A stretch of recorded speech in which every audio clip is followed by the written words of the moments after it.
Technology के माध्यम से हमारे साथ जुड़े हुए केंद्रीय मंत्री इंदौर से तोखन साहू जी, दतिया से राम मोहन नायडू जी, सतना से मुरलीधर मोहोल जी, यहां मंच पर उपस्थित राज्य के उप मुख्यमंत्री जगदीश देवड़ा जी, राजेंद्र शुक्ला जी, लोकसभा में मेरे साथी बीडी शर्मा जी, अन्य मंत्रीगण, जनप्रतिनिधिगण और विशाल संख्या में आए हुए मेरे प्यारे भाई और बहनों, सबसे पहले मैं मां भारती को, भारत की मातृशक्ति को प्रणाम करता हूं।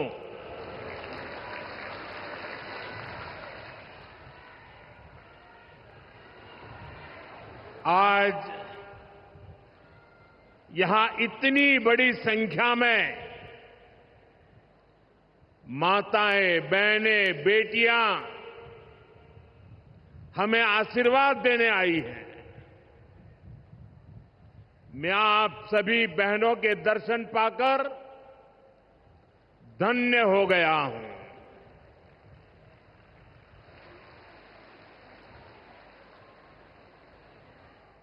भाइयों बहनों, आज लोकमाता देवी अहिल्याबाई होलकर जी की 300वीं जन्म जयंती है। 140 करोड़ भारतीयों के लिए ये अवसर प्रेरणा का है। राष्ट्र निर्माण के लिए हो रहे भगीरथ प्रयासों में अपना योगदान देने का है। देवी अहिल्याबाई कहती थी कि शासन का सही अर्थ जनता की सेवा करना और उनके जीवन में सुधार लाना होता है। आज का कार्यक्रम उनकी इस सोच को आगे बढ़ाता है। आज इंदौर मेट्रो की शुरुआत हुई है। दतिया और सतना भी अब हवाई सेवा से जुड़ गए हैं। ये सभी प्रोजेक्ट मध्य प्रदेश में सुविधाएं बढ़ाएंगे, विकास को गति देंगे और रोजगार के अनेक नए अवसर बनाएंगे। मैं आज इस पवित्र दिवस पर विकास के इन सारे कामों के लिए आप सबको, पूरे मध्य प्रदेश को बहुत बहुत बधाई देता हूं। साथियों, लोकमाता देवी अहिल्याबाई होलकर, ये नाम सुनते ही मन में श्रद्धा का भाव उमड़ पड़ता है। उनके महान व्यक्तित्व के बारे में बोलने के लिए शब्द कम पड़ जाते हैं। देवी अहिल्याबाई प्रतीक है कि जब इच्छा शक्ति होती है, दृढ़ प्रतिज्ञा होती है, तो परिस्थितियां कितने ही विपरीत क्यों न हो, परिणाम लाकर दिखाया जा सकता है। 250-300 साल पहले जब देश गुलामी की जंजीरों में जकड़ा हुआ था, उस समय ऐसे महान कार्य कर जाना कि आने वाली अनेक पीढ़ियां उसकी चर्चा करें, ये कहना तो आसान है, करना आसान नहीं था। साथियों, लोकमाता अहल्याबाई ने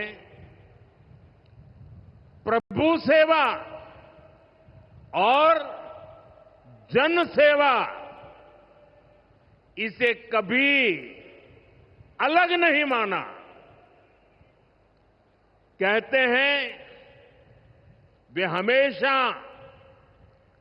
शिवलिंग अपने साथ लेकर चलती थी। उस चुनौतीपूर्ण कालखंड में एक राज्य का नेतृत्व कांटों से भरा ताज कोई कल्पना कर सकता है? कांटों से भरा ताज पहनने जैसा वो काम,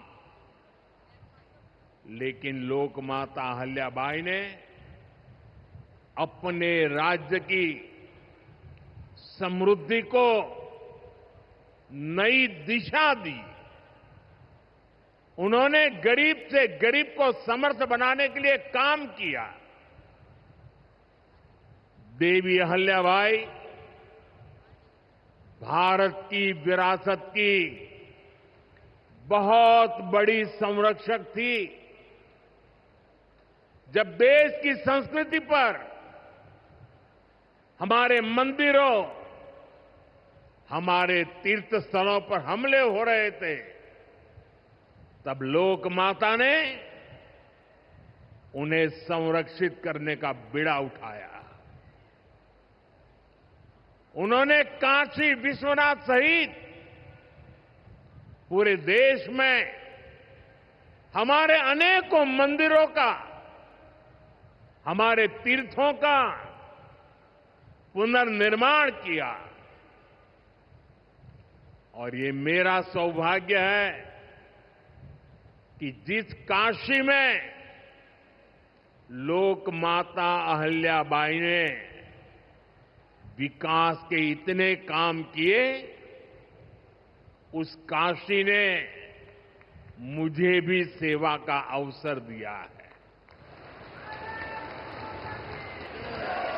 आज अगर आप काशी विश्वनाथ महादेव के दर्शन करने जाएंगे तो वहां आपको देवी अहल्याबाई की मूर्ति भी वहां पर मिलेगी। साथियों, माता अहल्याबाई ने गवर्नेंस का एक ऐसा उत्तम मॉडल अपनाया जिसमें गरीबों और वंचितों को सबसे ज्यादा प्राथमिकता दी गई। रोजगार के लिए, उद्यम बढ़ाने के लिए उन्होंने अनेक योजनाओं को शुरू किया। उन्होंने कृषि और वन उपज आधारित कुटीर उद्योग और हस्तकला को प्रोत्साहित किया। खेती को बढ़ावा देने के लिए छोटी छोटी नहरों की जाल बिछाई, उसे विकसित किया।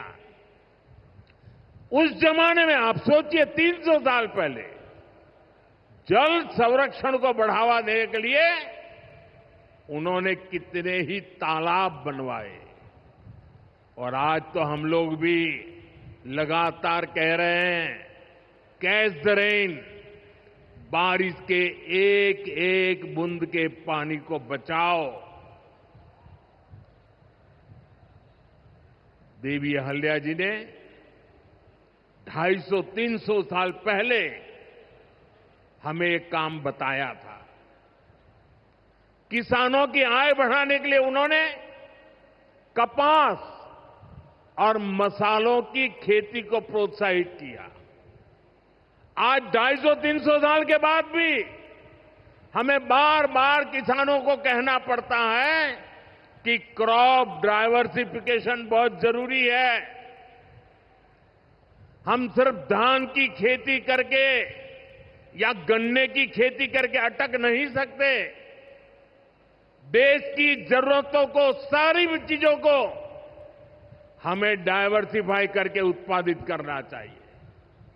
उन्होंने आदिवासी समाज के लिए, गुमंतु टोलियों के लिए खाली पड़ी जमीन पर खेती की योजना बनाई है। ये मेरा सौभाग्य है कि मुझे एक आदिवासी बेटी, आज जो भारत के राष्ट्रपति पद पर विराजमान है, उनके मार्गदर्शन में मेरे आदिवासी भाई बहनों की सेवा करने का मौका मिला है। देवी अहल्या ने विश्व प्रसिद्ध माहेश्वरी साड़ी के लिए नए उद्योग लगाए और बहुत कम लोगों को पता होगा कि देवी अहल्या जी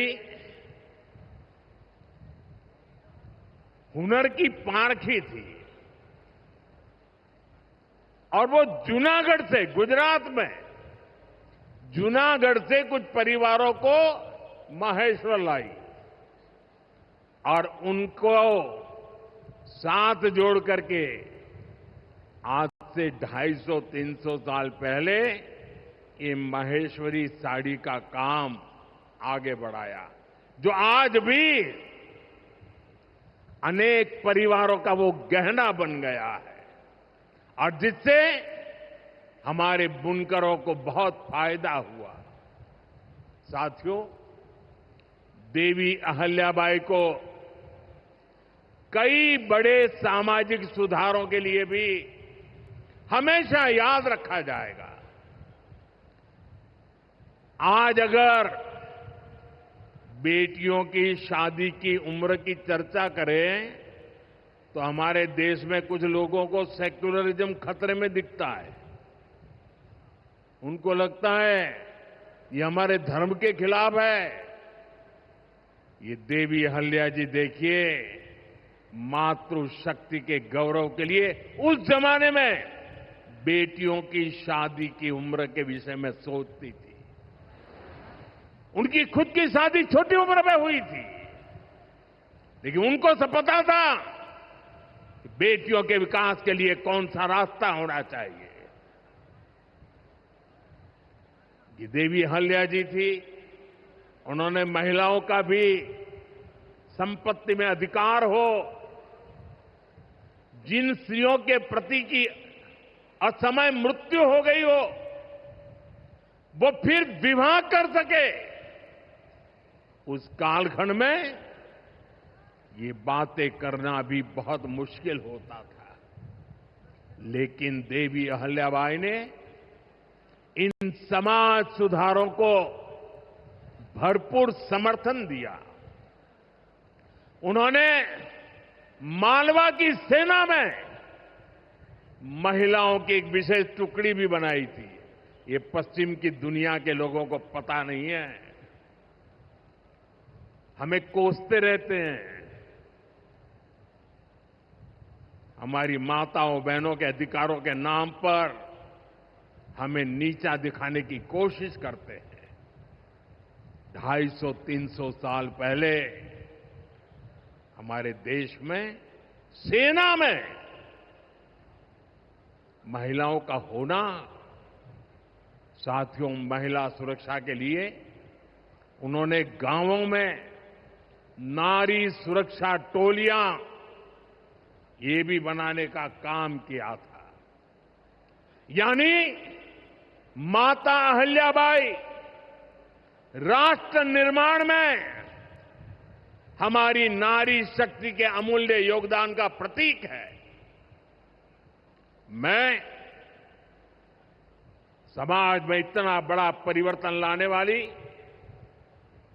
देवी अहिल्या जी को आज श्रद्धापूर्वक नमन करता हूं, उनके चरणों में प्रणाम करता हूं और मैं उनसे प्रार्थना करता हूं कि आप जहां भी हो, हम सभी पर अपना आशीर्वाद बरसाए। साथियों, देवी अहिल्या का एक प्रेरक कथन है जो हम कभी भूल नहीं सकते। और उस कथन का अगर मोटे मोटे शब्दों में मैं कहूं तो उसका भाव यही था कि जो कुछ भी हमें मिला है वो जनता द्वारा दिया ऋण है, जिसे हमें चुकाना है। आज हमारी सरकार लोकमाता अहिल्याबाई के इन्हीं मूल्यों पर चलते हुए काम कर रही है। नागरिक देवो भव, ये आज गवर्नेंस का मंत्र है। हमारी सरकार विमेन लेड डेवलपमेंट के विजन को विकास की धुरी बना रही है। सरकार के हर बड़ी योजना के केंद्र में माताएं, बहनें, बेटियां हैं। आप भी जानती हैं, गरीबों के लिए 4 करोड़ घर बनाए जा चुके हैं और इनमें से अधिकतर घर हमारी माताओं बहनों के नाम पर है।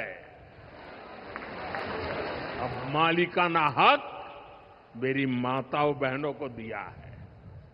इनमें से ज्यादातर महिलाएं ऐसी हैं जिनके नाम पहली बार कोई संपत्ति दर्ज हुई है, यानी देश की करोड़ों बहनें पहली बार घर की मालकिन बनी है। साथियों, आज सरकार हर घर तक नल से जल पहुंचा रही है ताकि हमारी माताओं बहनों को असुविधा ना हो, बेटियां अपनी पढ़ाई में ध्यान दे सके।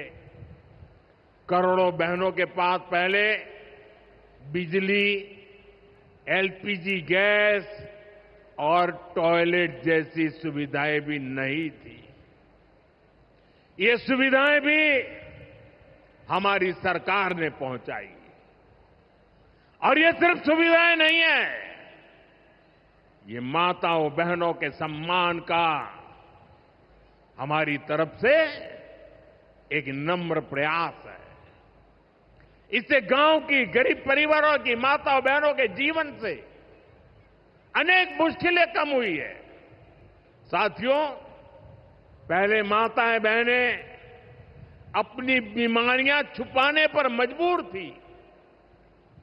गर्भावस्था के दौरान अस्पताल जाने से बचती थी। उनको लगता था कि इससे परिवार पर बोझ पड़ेगा और इसलिए वो दर्द सहती थी, लेकिन परिवार में किसी को बताती नहीं थी। आयुष्मान भारत योजना ने उनकी इस चिंता को भी खत्म किया है। अब वो भी अस्पताल में 5 लाख रुपए तक का मुफ्त इलाज करा सकती है। साथियों, महिलाओं के लिए पढ़ाई और दवाई के साथ ही जो बहुत जरूरी चीज है वो कमाई भी है। जब महिला की अपनी आय होती है तो घर में उसका स्वाभिमान और बढ़ जाता है, घर के निर्णयों में उसकी सहभागिता और बढ़ जाती है। बीते 11 वर्षों में हमारी सरकार ने देश की महिलाओं को आर्थिक रूप से सशक्त करने के लिए निरंतर काम किया है। आप कल्पना कर सकते हैं, 2014 से पहले आपने मुझे सेवा करने का मौका दिया, उसके पहले 30 करोड़ से ज्यादा बहनें ऐसी थी जिनका कोई बैंक खाता ही नहीं था। हमारी सरकार ने इन सभी के बैंक में जन-धन खाते खुलवाए। इन्हीं खातों में अब सरकार अलग अलग योजनाओं का पैसा सीधा उनके खाते में भेज रही है। अब वे गांव हो या शहर अपना कुछ न कुछ काम कर रही है, आर्थिक उपार्जन कर रही है, स्वरोजगार कर रही है। उन्हें मुद्रा योजना से बिना गारंटी का लोन मिल रहा है। मुद्रा योजना की 75% से ज्यादा लाभार्थी ये हमारी माताएं, बहनें, बेटियां हैं। साथियों, आज देश में 10 करोड़ बहनें सेल्फ हेल्प ग्रुप से जुड़ी हैं, जो कोई न कोई आर्थिक गतिविधि करती है। ये बहनें अपनी कमाई के नए साधन बनाएं, इसके लिए सरकार लाखों रुपयों की मदद कर रही है। हमने ऐसी 3 करोड़ बहनों को लखपति दीदी बनाने का संकल्प लिया है। मुझे संतोष है कि अब तक 1.5 करोड़ से ज्यादा बहनें लखपति दीदी बन भी चुकी है। अब गांव-गांव में बैंक सखियां लोगों को बैंकिंग से जोड़ रही है। सरकार ने बीमा सखियां बनाने का अभियान भी शुरू किया है। हमारी बहनें, बेटियां अब देश को बीमा की सुरक्षा देने में बहुत बड़ी भूमिका निभा रही हैं। साथियों, एक समय था जब नई टेक्नोलॉजी आती थी तो उससे महिलाओं को दूर रखा जाता था। हमारा देश आज उस दौर को भी पीछे छोड़ रहा है। आज सरकार का प्रयास है कि आधुनिक टेक्नोलॉजी में भी हमारी बहनें, हमारी बेटियां आगे बढ़कर के नेतृत्व दें। अब जैसे आज खेती में ड्रोन क्रांति आ रही है, इसको हमारी गांव की बहनें ही नेतृत्व दे रही है। नमो ड्रोन दीदी अभियान से गांव की बहनों का हौसला बढ़ रहा है, उनकी कमाई बढ़ रही है और गांव में उनकी एक नई पहचान बन रही है। साथियों, आज बहुत बड़ी संख्या में हमारी बेटियां वैज्ञानिक बन रही है, डॉक्टर, इंजीनियर और पायलट बन रही है। हमारे यहां साइंस और मैथ्स पढ़ने वाली बेटियों की संख्या लगातार बढ़ रही है। आज जितने भी हमारे बड़े स्पेस मिशन हैं, उनमें बड़ी संख्या में वैज्ञानिक के नाते हमारी माताएं, बहनें, बेटियां काम कर रही है। चंद्रयान 3 मिशन पूरा देश गौरव कर रहा है। चंद्रयान 3 मिशन में तो 100 से अधिक महिला वैज्ञानिक और महिला इंजीनियर शामिल थी। ऐसे ही जमाना स्टार्टअप का है। स्टार्टअप के क्षेत्र में भी हमारी बेटियां अद्भुत काम कर रही है। देश में लगभग 45% स्टार्टअप की, उसमें कम से कम एक डायरेक्टर कोई न कोई हमारी बहन है, कोई न कोई हमारी बेटी है, महिला है, और ये संख्या लगातार बढ़ रही है। साथियों, हमारा प्रयास है कि नीति निर्माण में बेटियों की भागीदारी लगातार बढ़े। बीते 1 दशक में इसके लिए एक के बाद एक अनेक कदम उठाए गए हैं। हमारी सरकार में पहली बार पूर्णकालिक महिला रक्षा मंत्री बनी। पहली बार देश की वित्त मंत्री एक महिला बनी। पंचायत से लेकर पार्लियामेंट तक महिलाओं की संख्या लगातार बढ़ रही है। इस बार 75 सांसद महिलाएं हैं, लेकिन हमारा प्रयास है कि ये भागीदारी और बढ़े। नारी शक्ति वंदन अधिनियम के पीछे भी यही भावना है। सालों तक इस कानून को रोका गया, लेकिन हमारी सरकार ने इसे पारित करके दिखाया। अब संसद और विधानसभाओं में महिला आरक्षण पक्का हो गया है। कहने का अर्थ ये है कि भाजपा सरकार बहनों बेटियों को हर स्तर पर, हर क्षेत्र में सशक्त कर रही है। साथियों, भारत संस्कृति और संस्कारों का देश है और सिंदूर ये हमारी परंपरा में नारी शक्ति का प्रतीक है। राम भक्ति में रंगे हनुमान जी भी सिंदूर को ही धारण किए हुए हैं। शक्ति पूजा में हम सिंदूर का अर्पण करते हैं और यही सिंदूर अब भारत के शौर्य का प्रतीक बना है।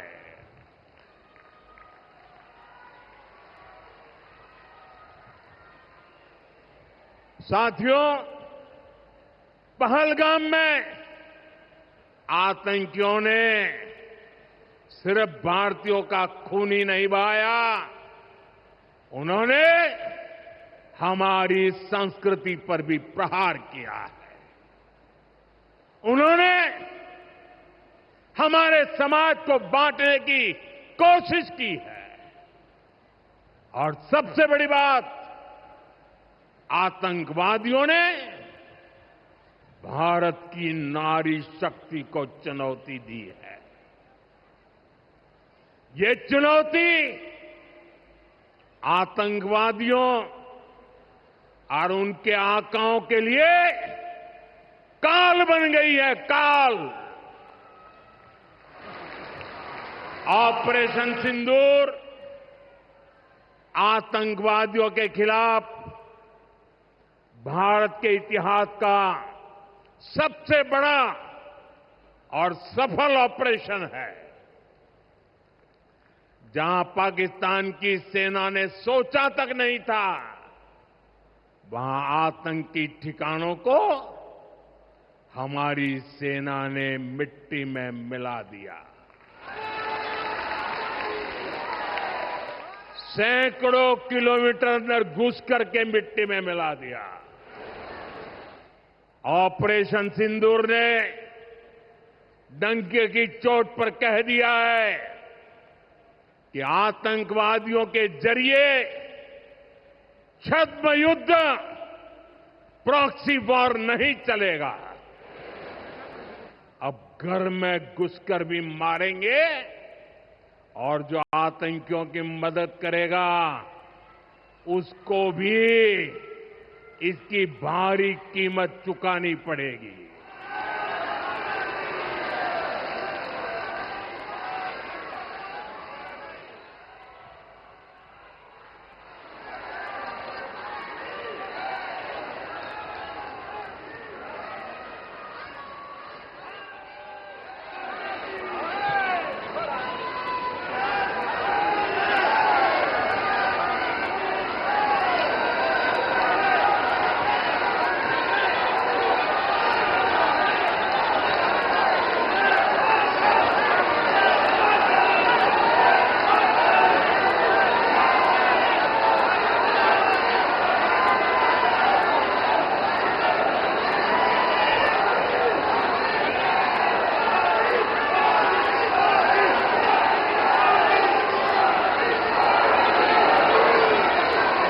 अब भारत का एक एक नागरिक कह रहा है, 140 करोड़ देशवासियों का बुलंद आवाज कह रहा है, अगर तुम गोली चलाओगे तो मान के चलो, गोली का जवाब गोले से दिया जाएगा।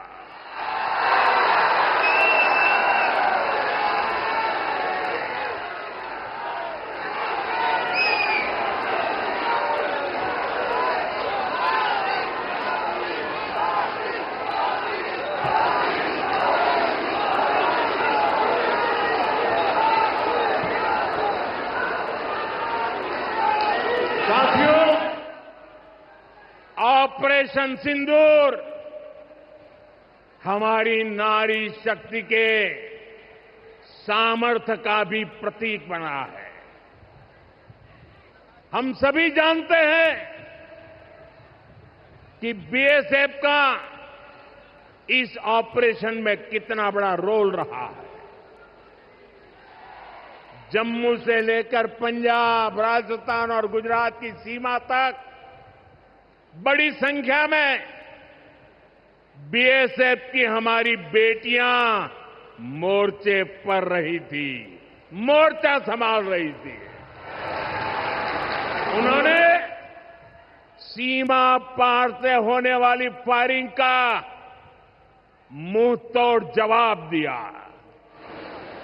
कमांड एंड कंट्रोल सेंटर से लेकर दुश्मनों की पोस्टों को ध्वस्त करने तक बीएसएफ की वीर बेटियों ने अद्भुत शौर्य दिखाया है। साथियों, आज दुनिया राष्ट्र रक्षा में भारत की बेटियों का सामर्थ्य देख रही है। इसके लिए भी बीते दशक में सरकार ने अनेक कदम उठाए हैं। स्कूल से लेकर युद्ध के मैदान तक आज देश अपनी बेटियों के शौर्य पर अभूतपूर्व भरोसा कर रहा है। हमारी सेना ने पहली बार सैनिक स्कूलों के दरवाजे बेटियों के लिए खोले हैं। 2014 से पहले एनसीसी में सिर्फ 25% कैडेट्स ही बेटियां होती थी। आज उनकी संख्या 50% की तरफ आगे बढ़ रही है। कल के दिन देश में एक और नया इतिहास बना है। आज अखबार में देखा होगा आपने, नेशनल डिफेंस एकेडमी यानी एनडीए से महिला कैडेट्स का पहला बैच पास आउट हुआ है। आज सेना, नौसेना और वायुसेना में बेटियां अग्रिम मोर्चे पर तैनात हो रही है। आज फाइटर प्लेन से लेकर आईएनएस विक्रांत युद्धपोत तक विमेन ऑफिसर्स अपनी जांबाजी दिखा रही है। साथियों, हमारी नौसेना की वीर बेटियों के साहस का ताजा उदाहरण भी देश के सामने है। आपको मैं नाविका सागर परिक्रमा के बारे में बताना चाहता हूं।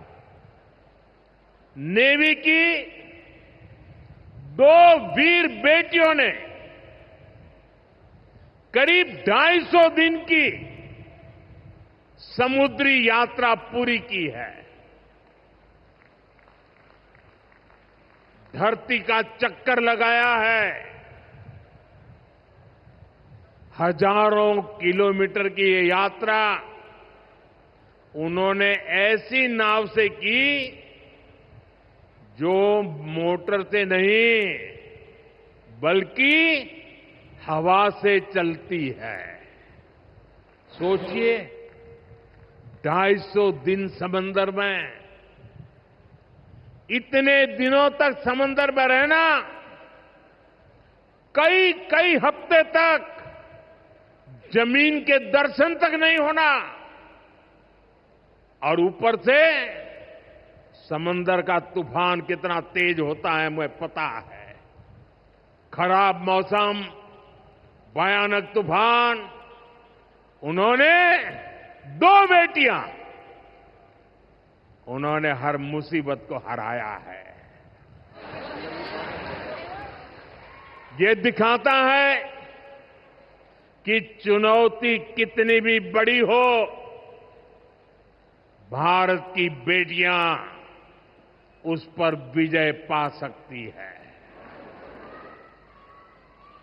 साथियों, नक्सलियों के खिलाफ ऑपरेशन हो या फिर सीमा पार का आतंक हो, आज हमारी बेटियां भारत की सुरक्षा की ढाल बन रही है। मैं आज देवी अहल्या की इस पवित्र भूमि से देश की नारी शक्ति को फिर से सैल्यूट करता हूं।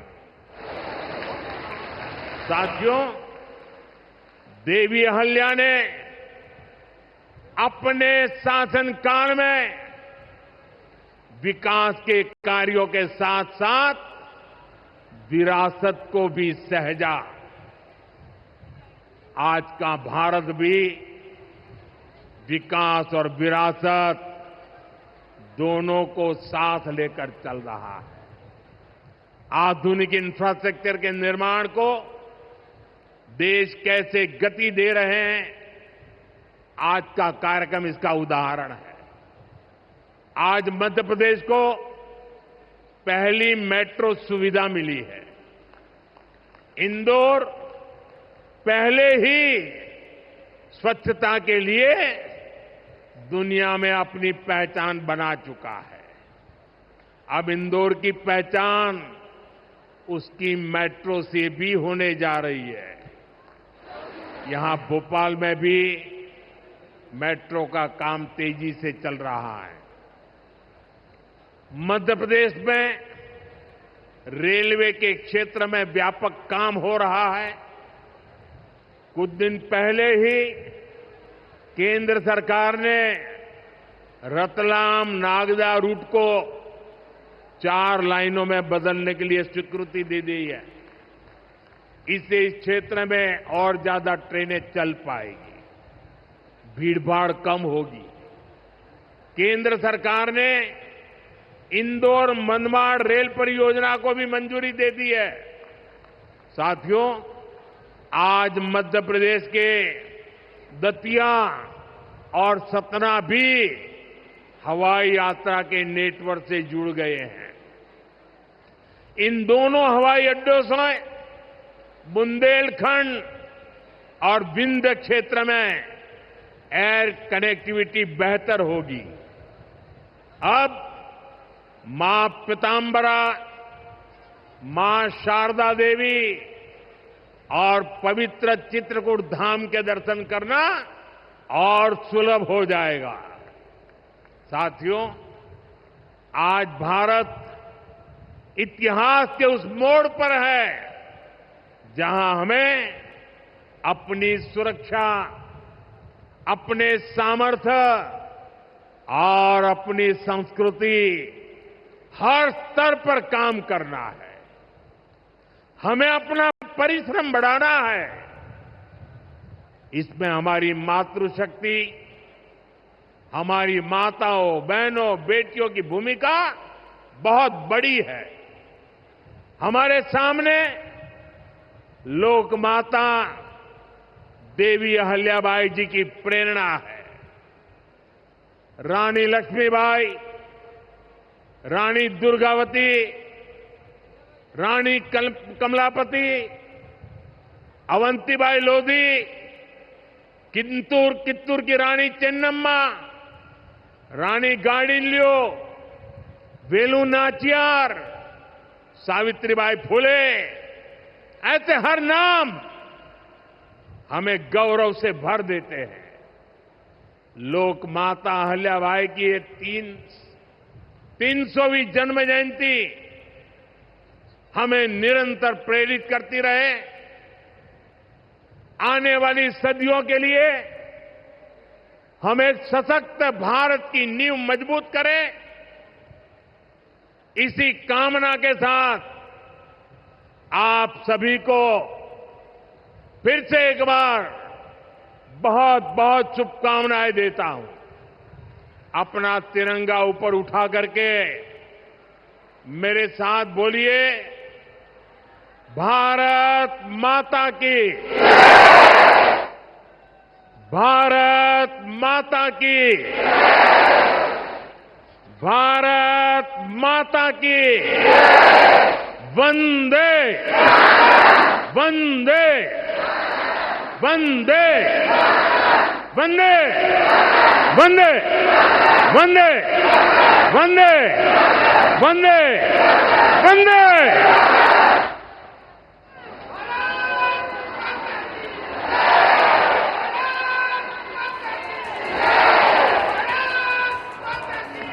बहुत बहुत धन्यवाद माननीय प्रधानमंत्री जी।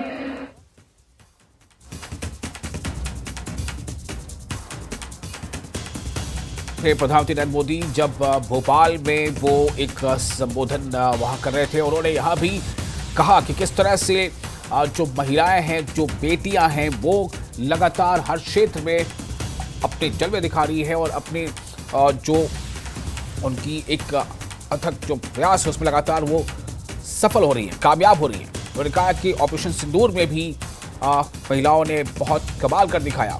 साथ साथ उन्होंने आज भोपाल में ये बताया किस तरह से ऑपरेशन सिंदूर जो है ये एक बहुत बड़ी जो है पाकिस्तान के लिए एक चिंता बनकर सामने आई है। पाकिस्तान इससे बिल्कुल जो है वो परेशान है। उन्होंने कहा कि आतंकी अब कोई हरकत करने से पहले 10 बार सोचेंगे। प्रधानमंत्री नरेंद्र मोदी भोपाल में एक रैली को संबोधित कर रहे थे। इससे पहले प्रधानमंत्री ने पटना में भी एक रैली की थी, जब वहाँ विक्रमगंज में वो बोल रहे थे, और फिर कानपुर में उनकी एक रैली हुई थी। उसके पहले फिर उन्होंने गुजरात में जो है वो रैली की थी। तो लगातार वो इस बात को लेकर के लोगों के बीच हैं कि जो हमने वादा किया था और हमारी देश की जो सेना है उसने अपनी बहादुरी से इस ऑपरेशन को सफल बनाया। साथ ही वो ये भी बार बार कह रहे हैं कि ये ऑपरेशन सिंदूर जो है अभी ये रुका है, ख़त्म नहीं हुआ है, और आतंकियों की चुनौती जो है उससे हर पल उसका तैयार है उसका मुकाबला करने के लिए। और साथ ही उन्होंने ये भी बताया कि जिस तरह से पाकिस्तान के अंदर जो आतंकी नेटवर्क था, जो उसके हेडक्वार्टर्स थे, जो वहाँ पर ट्रेनिंग कैंप्स थे, उसको किस तरह से बहादुरी के साथ हमारी सेना ने ध्वस्त किया। उन्होंने ये भी कहा कि आतंकियों के मददगारों को भी इसकी कीमत चुकानी होगी।